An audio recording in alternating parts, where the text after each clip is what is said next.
Assalamualaikum warahmatullahi wabarakatuh dan selamat pagi kepada semua pelajar-pelajar yang cikgu kasih sekalian. Okey, hari ini 20 berapa ini? 27 hari bulan 5 2021. Okey, cikgu akan sambung lagi kita punya topik berkaitan dengan ini topik baru hari ini ya. Kita dah selesai dengan bab 3 pengangkutan. Hari ini cikgu nak masuk kepada bab 4 iaitu berkaitan dengan kereaktifan logam. Ya, so hari ini kita akan belajar tentang logam. Ya, kita belajar kereaktifan. Reaktif ni maksudnya logam itu boleh tak bertindak balas dengan sesuatu. Ya, logam ni ada banyak. Nanti kita akan pergi pula. Logam, mana datang logam ni? Okey, kepelbagaian mineral. Okey, mineral dan logam ni berbeza. Mineral adalah sebatian, logam pula daripada unsur ataupun atom. Tetapi dalam mineral terdapatnya logam. Bagaimana kita nak dapatkan logam ni? Kita kena extract mineral tu. Maksudnya kita kena buat suatu proses kimia untuk kita keluarkan kita punya logam. Kita nak logam. Contoh cikgu nak besi. Besi ni cikgu kena dapatkan daripada ferrum oxide, ferrum 2 oksida ataupun kita panggil sebagai bijih besi. Ya. So macam mana nak keluarkan ferrum? Ferrum ni adalah besi lah, besi oksida. Nak keluar, nak pecahkan oksida ni adalah oksigen. Oksida ni cikgu nak keluarkan daripada ferrum tadi ni ataupun daripada besi tadi tu. Nak pecahkan dia, nak besi saja, oksida tak nak. So besi oksida ni kita panggil sebagai mineral. Ya, mineral ni dia adalah suatu bahan ataupun sebatian dalam bentuk pepejal yang wujud dalam kita punya kerak bumi kita secara semula jadi. Contoh batu-batuan yang begitu banyak. Bentuk batu pun dah berbeza kalau awak lihat, kalau awak kaji, kalau awak tengok betul-betul. Batu-batu ni kadang-kadang kebanyakannya berbeza-beza. Kita ada batu dalam bentuk tanah liat, batu kapur lah, batu kalsit, kita ada kuarza dan sebagainya. Itu semua adalah kita panggil sebagai sebatian-sebatian yang berbeza. Okey.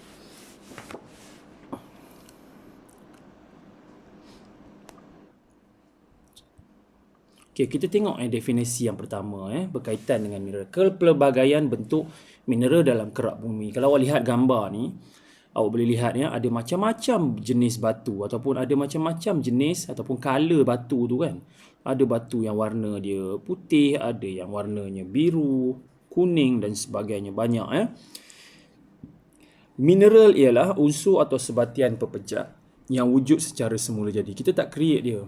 Dia memang wujud secara semula jadi dalam kita punya struktur bumi kita kan. Dengan struktur Hebler. Hebler ni dalam bentuk pepejal ataupun dalam bentuk serbuk dan komposisi kimia yang tertentu. Komposisi kimia tertentu ni maksudnya dia ada bahan kimia yang berbeza dalam tu. Macam cikgu sebut tadilah. Kalau cikgu kata ferrum oksida kan. Dalam dia ada ferrum. Ferrum ni kalau bahasa pasar kita panggil besi lah. Dalam tu juga ada oksida, oksigen, ya. Okey. So ataupun kuarza, kuarza. Kuarza ni pun dalam dia pun ada benda yang berbeza juga. Dia berasal daripada kita kena tengok balik bahan dia apa kan. Tapi mesti ada satu oksigen dan satu lagi dalam tu mesti ada logam. Ya. Dia gabungan oksigen dan juga logam. Okay, so komposisi kimia dia tertentu. Batu-batu ni bukan sama batu-batu ni dia ada dia punya jenis batu yang berbeza.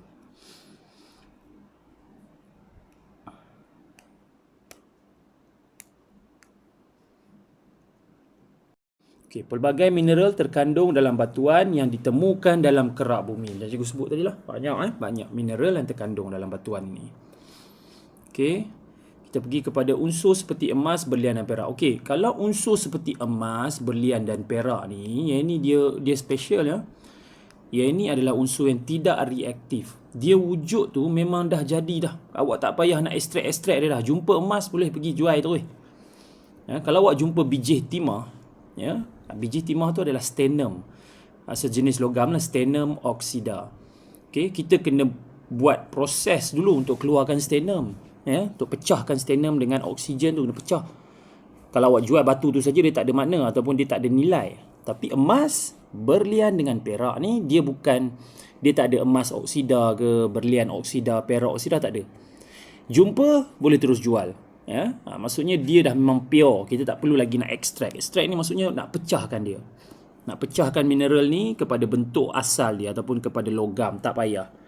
Ya, so itu beza dia. Sebab ini adalah unsur yang tidak reaktif. Dia tidak bertindak balas ya, ataupun yang kata lain dia kurang reaktif lah. Okey, sebab ni sebatian lain seperti bauksit, hematite, galena dan cassiterite. Awak mungkin jarang tak pernah dengar nama-nama ni. Bauksit ni adalah aluminium oksida. Aluminium oksida. Ya, hematite. Nanti kita tengok hematite ni adalah ferrum oksida, tak silap cikgu. Galena, plumbum oksida, cassiterite. Dia ada banyak. So ini semua adalah jenis-jenis batu yang terdapat dalam kerak bumi kita. Okey, kita baca nama dia, kita tengok. Hematite, macam cikgu sebut tadi, dia adalah ferrum 3 oksida. Dia adalah ferrum 3 oksida. Dia punya gabungan unsur dia ada ferrum, ada oksigen. Ferrum ni cikgu cakap apa tadi? Dia adalah besi lah. Ferrum tu adalah besi. Cassiterite. Cassiterite adalah stannum oksida. Stannum oksida. Cassiterite ni adalah cikgu sebut apa tadi? Dia adalah biji timah lah. Ini adalah biji timah. Stannum oksida. Ada stannum kan? Ada stannum 4 oksida. Maksudnya stannum ni adalah timah. Dalam bahasa pasar kita panggil timah. Biji timah. Quasar. Quasar ni silikon dioksida. Dia daripada silikon dioksida. Kalau kita nak dapatkan silikon, kita kena cari quasar dulu. Cari batu quasar, and then silikon ni banyak digunakan dalam kita punya industri, dalam komputer, dalam kita punya handphone, dalam alat-alat elektronik. Banyak digunakan bahan-bahan silikon ini. Okay, so nak dapatkan dia, kena cari kuarza dalam kerak bumi kita, and then kena pecahkan dia sebab silikon ni dia bergabung dengan oksigen. Oksigen. So, kena pecahkan baru kita dapat kita punya silikon. Macam nak pecahkan dia? Dia ada dia punya proses dia. Bauksit, biji timah. Bauksit ni tak ada guna apa pun.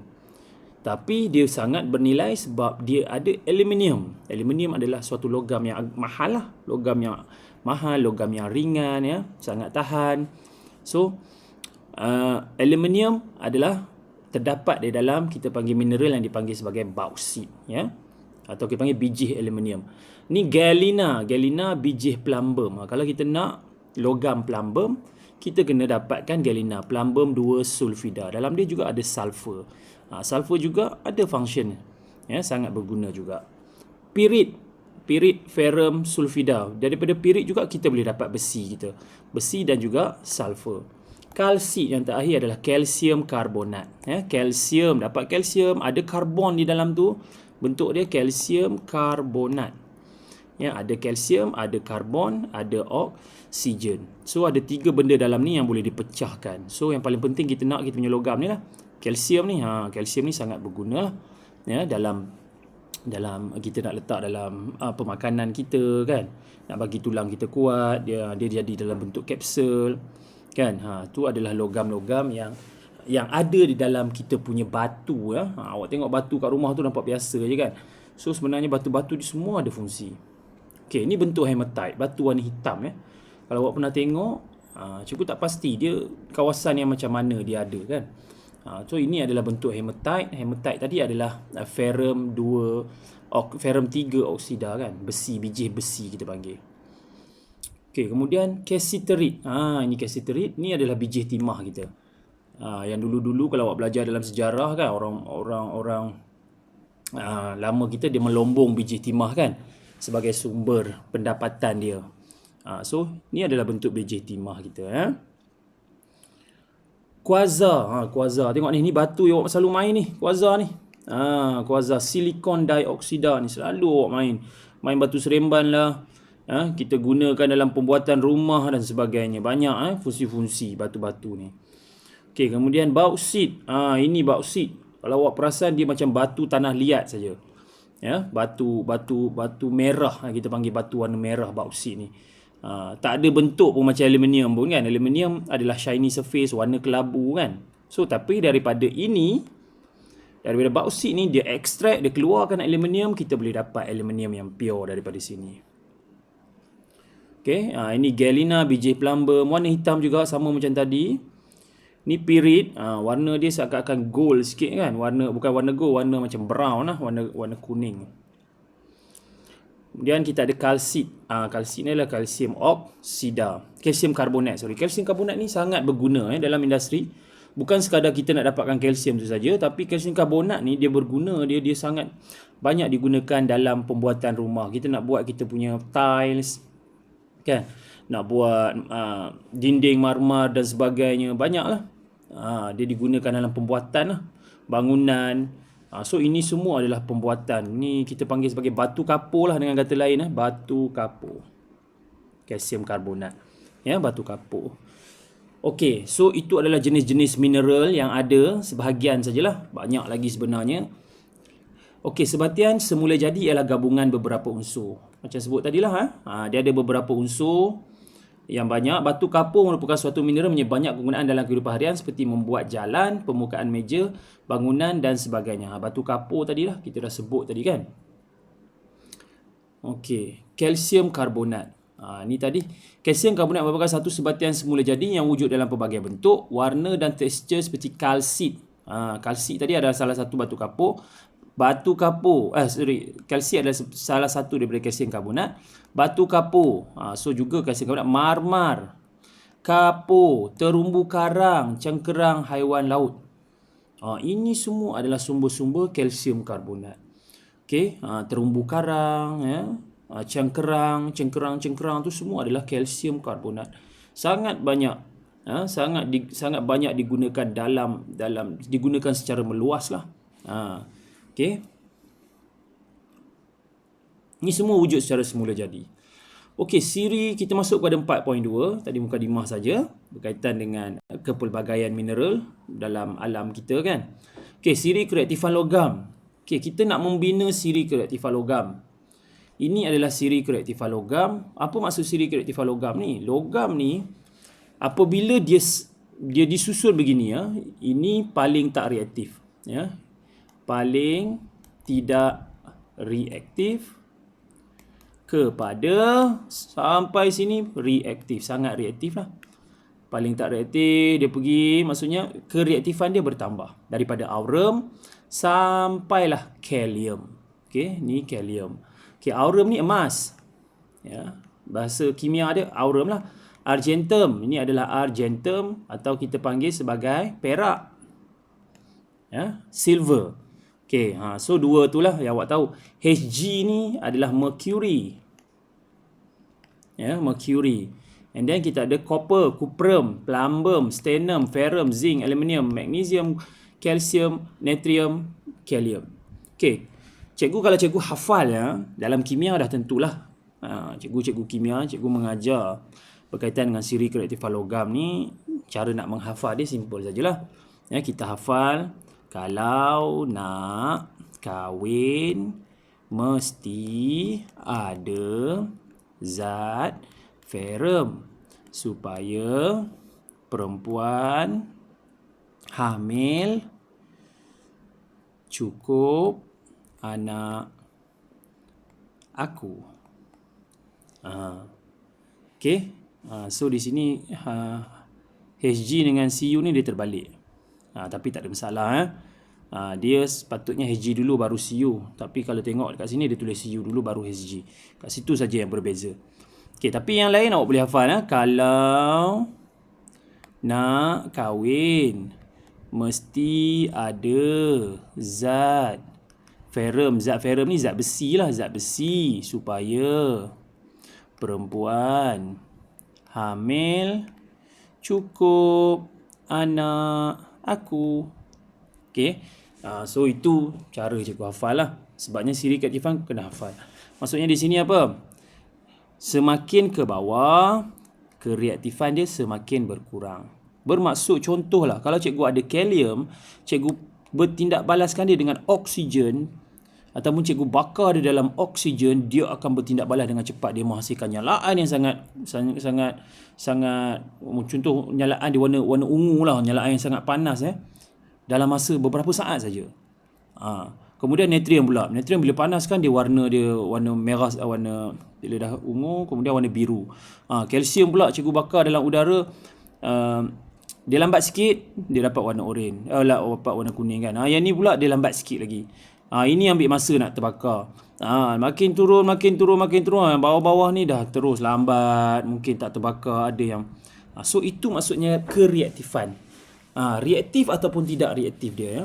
Okay, kita tengok. Logam yang berlainan mempunyai kereaktifan yang berbeza terhadap oksigen. Logam yang lebih reaktif terhadap oksigen bertindak balas dengan cergas dengan oksigen.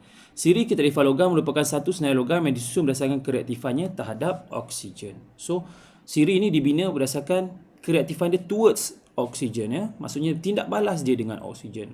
Bila kita buat proses pembakaran, buat proses pemanasan, bagaimana dia bertindak balas dengan oksigen, sama ada cepat ataupun lambat. Okey, kedudukan karbon dan hidrogen dalam siri kereaktifan logam. Okey, karbon dan hidrogen pun ada gunanya. Ya. Karbon ni digunakan dan hidrogen ni digunakan untuk kita buat proses nak mengekstrak keluar kita punya logam kita. Ya. Nak keluarkan kita punya logam tu, kita kena gunakan karbon dengan hidrogen. Okey, kat mana kedudukan dia? Kedudukan dia adalah di antara, kalau nak kahwin mesti ada zat feron supaya perempuan kalau nak kahwin mesti ada zat. Di sini kedudukan dia. A dengan Z. Ya, A dengan Z. Di mana kedudukan dia? Karbon berada di bawah A, zinc pula berada di bawah H. Kenapa kita tak masukkan dia terus dalam kita punya ayat di depan tadi? Kenapa tak masukkan terus dalam siri kereaktifan logam yang asal ni? Kenapa tak terus letak karbon dan juga hidrogen? Sebab karbon dan hidrogen bukan logam. Ya, karbon dan hidrogen ialah, yang ini semua logam. Karbon dan hidrogen ialah bukan logam. Dia adalah bukan logam. So, dia tak boleh masuk dalam siri ni. Tapi kena letak dia untuk kita tahu kedudukan dia. Bila nak buat tindak balas nanti, siapa yang boleh bertindak balas dengan karbon dan siapa yang boleh bertindak balas dengan hidrogen. Sebab tu kena masukkan juga. Okey. So kita tengok Kedudukan suatu logam dalam siri kereaktifan logam bergantung pada kecergasan logam tersebut apabila tindak balas dengan oksigen. Walaupun siri kereaktifan logam ialah susunan logam mengikut kereaktifannya terhadap oksigen, kedudukan bukan logam seperti karbon dan hidrogen juga ditunjukkan dalam siri kereaktifan logam. Jadi kita kena tunjukkan juga kat mana kedudukan dia. Okey, macam cikgu sebut tadi lah. Di antara A, L dengan Z. Kalau nak kahwin mesti ada zat. Huruf A dengan huruf Z. Huruf pertama dengan huruf yang terakhir. So, awak letak saja dia di bawah aluminium dan juga di bawah zinc. So, simple je sebenarnya kedudukan dia kalau kita boleh faham lah. So, itu dia punya kedudukan dia. Ya. Ciri kereaktifan. So, kereaktifan logam terhadap oksigen semakin bertambah. Kalau cikgu selalu buat kereaktifan terhadap oksigen, kalau semakin ke bawah semakin berkurang. So sama sajalah kan. Cuma cikgu lebih kepada bila menuruni suatu siri kereaktifan logam, kereaktifan terhadap oksigen semakin berkurang. Okey, arang batu. Arang batu. Apa itu arang batu? Ya, arang batu ni adalah sumber dia daripada mana? Sumber dia daripada petroleum. Okey, arang batu merupakan satu daripada mineral yang ditemukan di Malaysia. Hampir 80%. Arang batu ni digunakan untuk kita menghidupkan enjin. Ya, dia sebagai bahan bakar lah, senang kata. Bahan bakar. Ya, fossil fuel. Hampir 80% arang batu ni ditemukan di Sarawak. Okey, Sarawak ada banyak. Terutamanya di Miri, Miri Sarawak. Boleh baca, kilang terbesar arang batu di Malaysia. Di Sabah 19 dan 1% di semenanjung Malaysia. Maksudnya kebanyakan arang batu adalah daripada Sabah dan Sarawak. Bahan bakar kita banyak. Kawasan simpanan arang batu terletak paling besar di Merit Pilar, Sarawak. Okey, ini tak adalah penting sangat kan, tapi kita tahulah supaya di sanalah di Sarawak ada satu tempat disimpan arang batu. Okey, ini yang penting 4.3 pengekstrakan logam daripada bijihnya, ya. Pengekstrakan logam daripada bijihnya. Maksudnya apa tadi? Cikgu nak keluarkan logam daripada bijih dia. Cikgu nak keluarkan logam daripada bijih besi. Cikgu nak keluarkan besi daripada bijih besi. Daripada besi oksida. Ferrum 2 oksida. Cikgu nak keluarkan aluminium Nak keluarkan aluminium daripada aluminium oksida ataupun daripada bauksit. Ni kita panggil bauksit tu adalah biji lah, biji aluminium tu tadi tu. Cikgu nak aluminium nak keluarkan, itu panggil ekstrak. Keluarkan. Keluarkan logam tu. Nak logam tu. Okay, so proses dia dalam industri lah. Kita tak adalah boleh buat dalam makmal suka-suka je, tak boleh. Ya, dia mesti ada suatu kebuk wasap, kebuk yang besar. Okey, kita tengok. Pengekstrakan logam adalah proses memperoleh sesuatu logam daripada bijinya. Ni awak kena ingat lah. Apa maksud pengekstrakan logam? Proses memperoleh sesuatu logam daripada bijinya. Contoh proses kalau dia nak secara spesifik kan. Apakah proses pengekstrakan besi? Kan? Awak pun beritahulah. Pengekstrakan besi ialah proses memperoleh besi daripada besi oksida. Besi oksida tu tadi ataupun dalam bahasa kita tadi kita panggil sebagai kalsit kan. Besi oksida tu adalah kalsit. Okey. So bahan, macam mana kita nak buat proses tu? Bagi logam yang lebih tinggi daripada karbon dalam siri keraktifan logam, pengekstrakan logam daripada sebatian logam tersebut melalui elektrolisis. Okey, untuk yang atas ni, aluminium, magnesium, kalsium, natrium dengan kalium, kita tak boleh guna proses yang akan kita buat nanti, pengekstrakan yang menggunakan apa kita panggil relau bagas yang besar kan. Kita tak guna, kita kena guna proses elektrolisis. Ya, proses elektrolisis ni proses yang berbeza. Nanti kita kena tengok balik macam mana kita nak buat proses elektrolisis ni. Kalau ada lah dalam you punya syllabus. Ya, ni biasa dekat dalam form 4 lah. Form 4 adalah ditunjukkan bagaimana proses elektrolisis berlaku.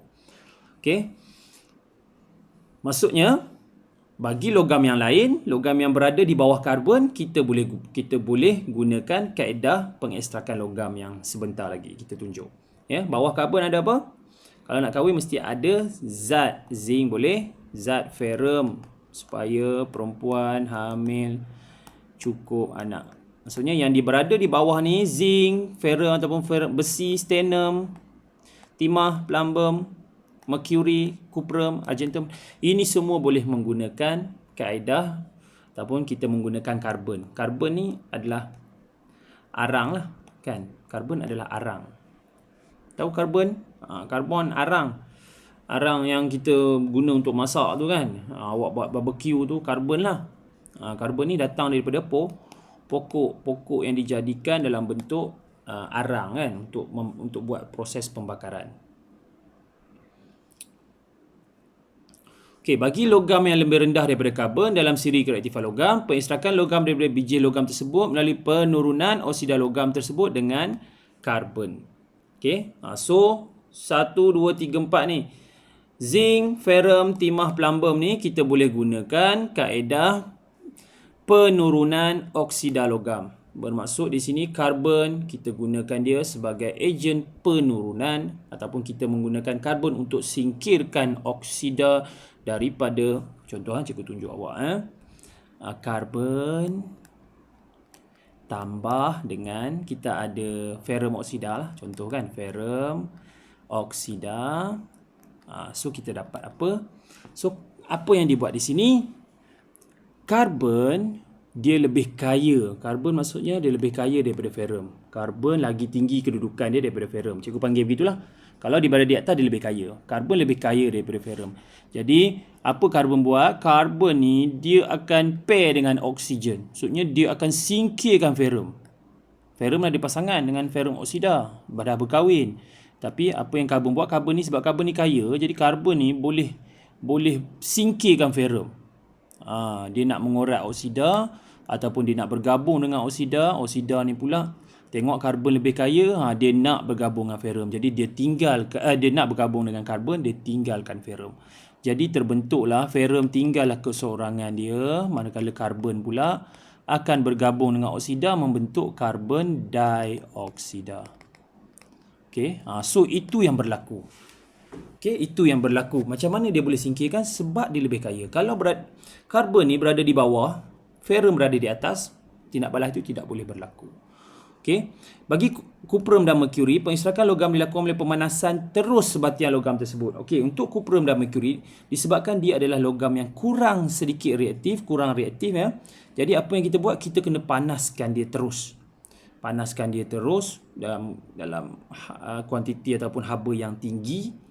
So kita akan keluarkan kuprum oksida itu daripada dia punya larutan daripada dia punya pepejah oksida tadi, keluarkan oksigen tu, dapat kita punya kuprum. Argentum dan emas pula tak payah, sebab dia memang wujud dalam bentuk unsur, dia tak ada argentum oksida ataupun emas oksida, tak ada. Sebab tu kita gunakan dia sebagai perhiasan. Sebabnya bila kita pakai dia tidak akan bertindak balas, dia tidak reaktif. Ya, awak boleh pakai dia sebagai perhiasan, ya. So awak tak nampak dia akan luntur ke, dia akan apa ke, tangan awak akan bertindak balas dengan dia ke, tak. Sebab dia adalah logam yang tidak reaktif ataupun kurang reaktif.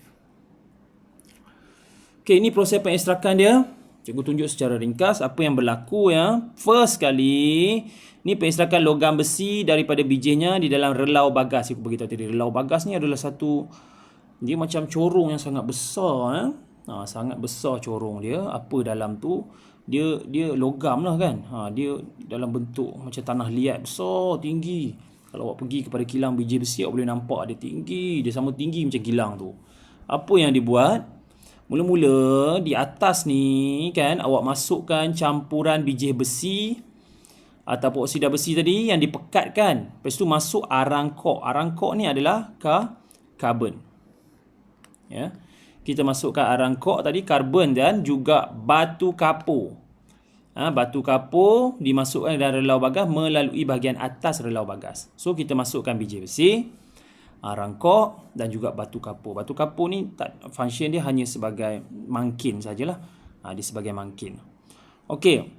Apa yang dibuat dalam ni, dia akan panaskan bersama, ya. Semburan udara yang sangat panas dipampkan ke dalam relau bagas melalui bahagian bawah relau bagas.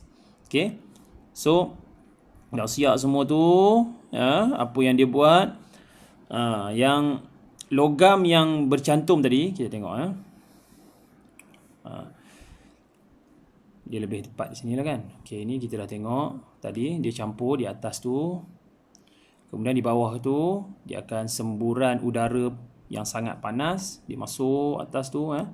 So dia akan terbakar lah, ataupun dia akan bertindak balas. So logam yang lebur di sini, betul, lepas dia bertindak balas, logam yang lebur dikeluarkan. Logam yang lebur di sini adalah kita punya apa? Kalau biji besi, kita dapat kita punya besi lah, ferrum ataupun besi kita dapat di sini. Kumpulkan besi kat sini, dan sebelah sini sangga dikeluarkan. Sangga itu adalah kita punya karbon dioksida tadi, kita campur dengan kalsium karbonat kita ataupun batu kapur kita tadi. Dia larut dengan karbon dioksida, dia akan jadi sangga. Dia akan keluar ikut sini. Maksudnya dia jadi dalam bentuk cecair lah, dia keluar juga ikut sini. Okey, karbon dioksida tadi tak adalah dalam bentuk gas, ya. So dia keluar ikut sini. Okey, so yang besi keluar sini, hasil lain-lain akan keluar ikut sini. So ekstrak tu berlaku lah. Okey, so ini dia punya tindak balas dia, ya. Kita tengok. Mula-mula arang kok tambah karbon bertindak balas dengan oksigen dalam udara panas menghasilkan karbon dioksida tambah haba. Karbon tambah oksigen dapat karbon dioksida. Okey, tu yang berlaku mula. Karbon dioksida yang terhasil bertindak balas dengan arang kok panas selebihnya untuk membentuk karbon monoksida, merupakan ejen penurunan yang kuat. Okey. So karbon dioksida tambah dengan karbon dapat karbon monoksida. Karbon monoksida dan karbon menurunkan oksida besi kepada besi. Tapi kalau awak tulis, awak tak tulislah karbon monoksida ni. Ya, tak payah tulis pun tak apa. Awak just tulis ferrum 3 oksida tambah karbon dapat ferrum tambah karbon dioksida. Okey. Ini pun sama, ferrum 3 oksida tambah karbon monoksida pun boleh juga. Tulis karbon monoksida dapat ferrum tambah karbon dioksida. Tapi yang nombor 1 ni priority dia kalau nak tulis, ya, ferrum 3 ataupun boleh juga kita guna ferrum 2. Tak ada masalah untuk level awak, ferrum 3 dan ferrum 2 tak ada masalah. Nanti bila form 4 mungkin kita teranglah apa, kenapa dia ferrum 3, kenapa dia ferrum 2. Tu ada beza dia sebab apa. Okey. Penghasilan sangga. Sangga ni tadilah Batu kapur atau kalsium karbonat terurai membentuk kalsium oksida dan karbon dioksida.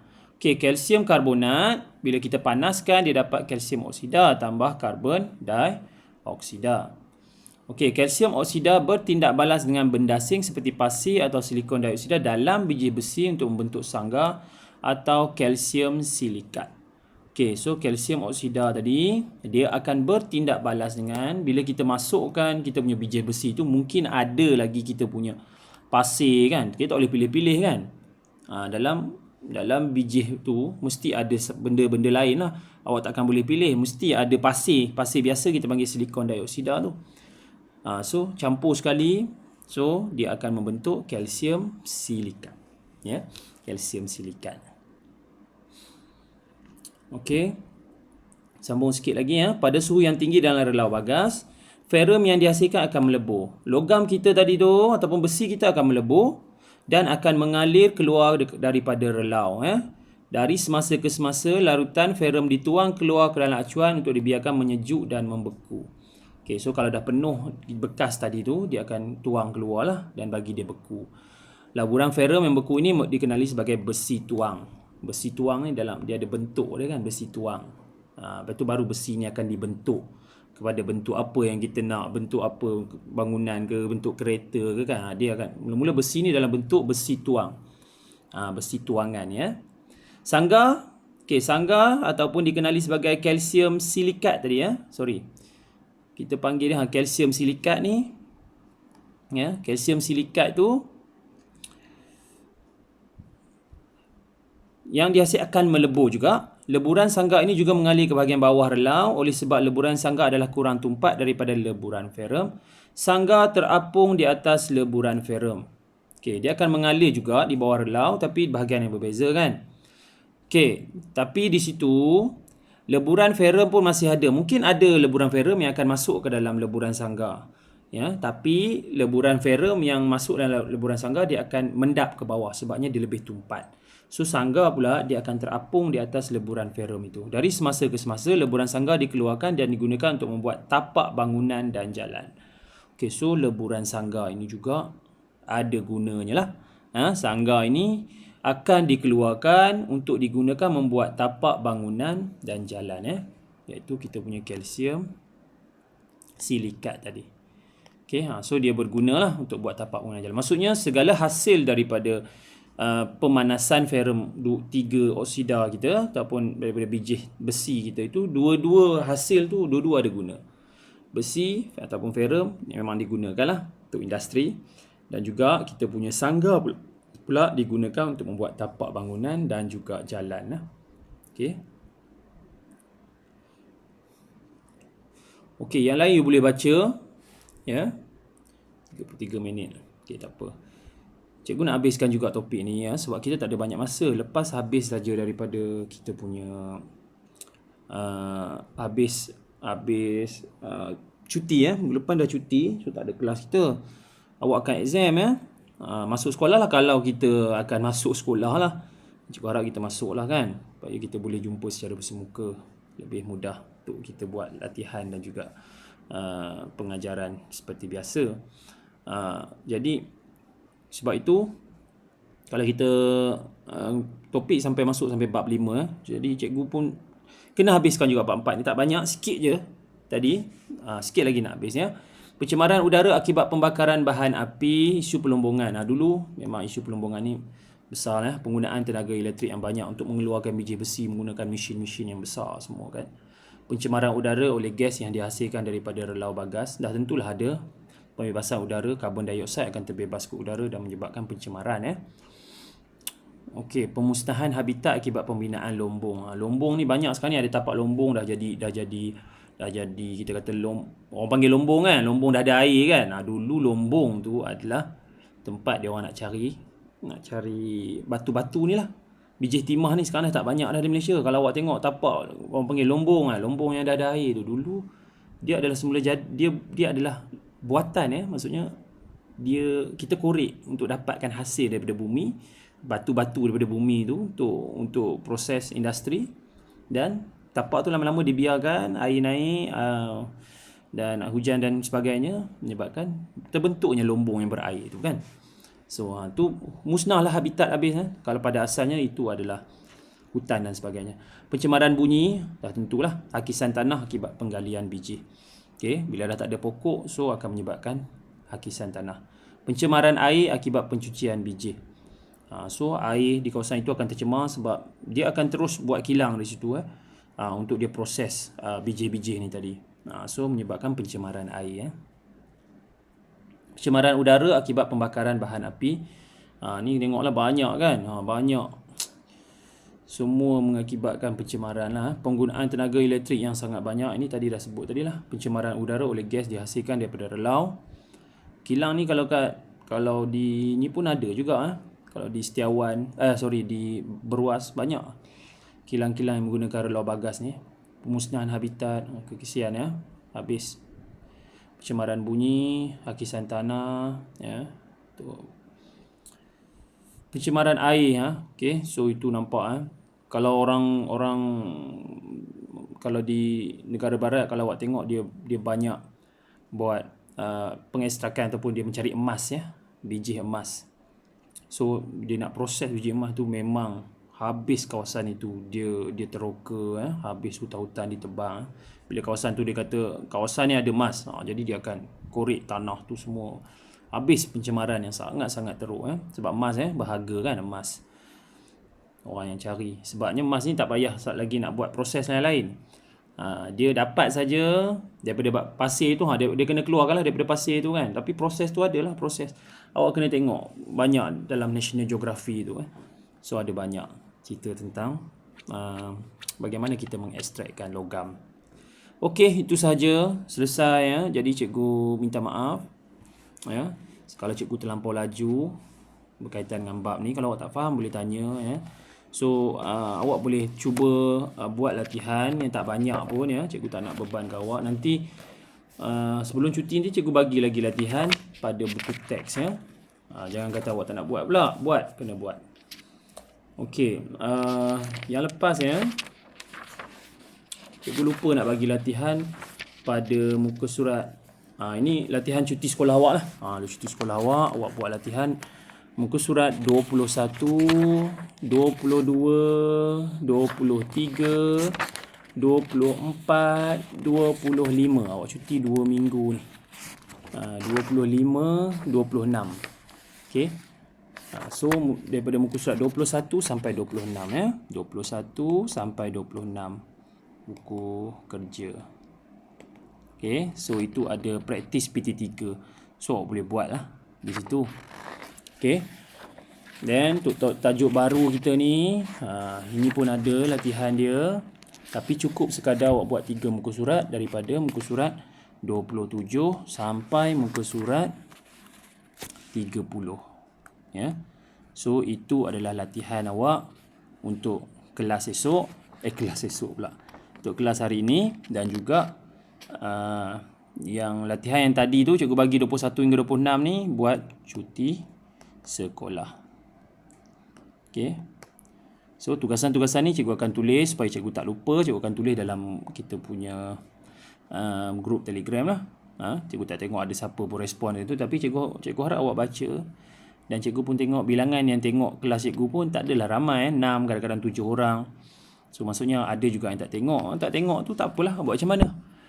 Cikgu lebih kepada orang cakap husnuzon orang kata kan. Husnuzon maksudnya cikgu rasa awak mungkin tak ada internet dan sebagainya, sibuk. Tapi cikgu harap awak boleh tengok lah harap-harap. So supaya awak boleh belajar. Kalau tidak nanti kita tak akan ulang lagi topik ni. Terima kasih semua. Cikgu kita jumpa lagi selepas cuti pula Harap-harap kita boleh masuk sekolah. Itu sahaja daripada cikgu. Sekian. Selamat bercuti semua. Terima kasih. Assalamualaikum warahmatullahi wabarakatuh.